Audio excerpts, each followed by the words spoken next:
everyone, I'm Dahi Jung. It's the 16th of August, and welcome to this week's episode of Korea News Express. For this week, I came back with 3 updates on Korea that various foreign media showed interest in. Before getting into the details, let's briefly take a look at the topics first. The launch of the nation's first lunar orbiter, Danuri. Korean films in the Philippines. Hanbang, a new trend of K-beauty.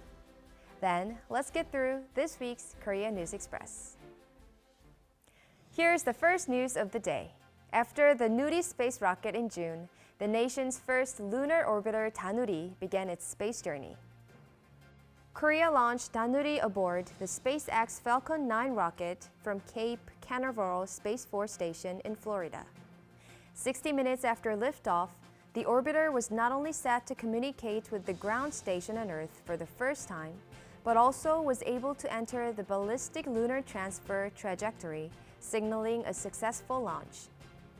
Foreign media quickly reported news related to this update. Space.com, a U.S. space medium, evaluated that the launch kicked off South Korea's first ever deep space mission, setting the stage for more ambitious moon efforts down the road. In addition, the New York Times and the Washington Post shared that, if successful, scientists will be able to collect geologic and other data for at least a year from this low polar orbit. Danuri implies the wish for the craft to return after orbiting the moon without leaving anything behind. Just like its name implies, I hope that Danuri will be able to complete its remaining scientific tasks. Let's move on to the second story. After being held back for 2 years, the 2022 Korean Film Festival came back in full swing. The event not only offered screenings of the highly talked about Korean films, but also granted a rare chance to meet the creatives behind the films at the festival. According to Philstar Life of the Philippines, the film festival presented the hidden cinematic gems that graced Korean cinemas. Latest films such as the novelist film, The Day I Died, Miracle Letters to the President, Perhaps Love, and Escape from Mogadishu were screened.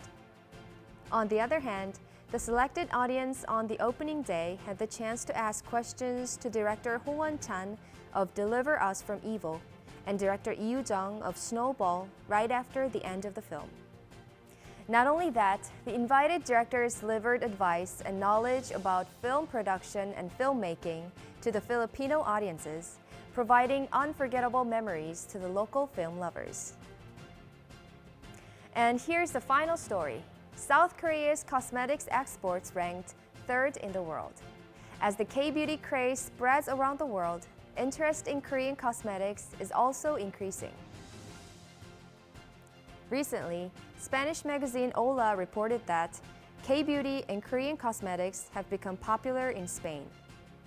In particular, it shared that Spain is paying attention to the traditional Korean medicine trend, also known as the Hanbang trend, which puts quality over quantity.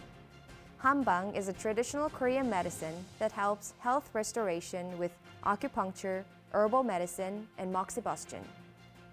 Hanbang cosmetics contain plant ingredients that are commonly used in Oriental medicine, such as red ginseng, green tea, and mugwort, which protect skin health.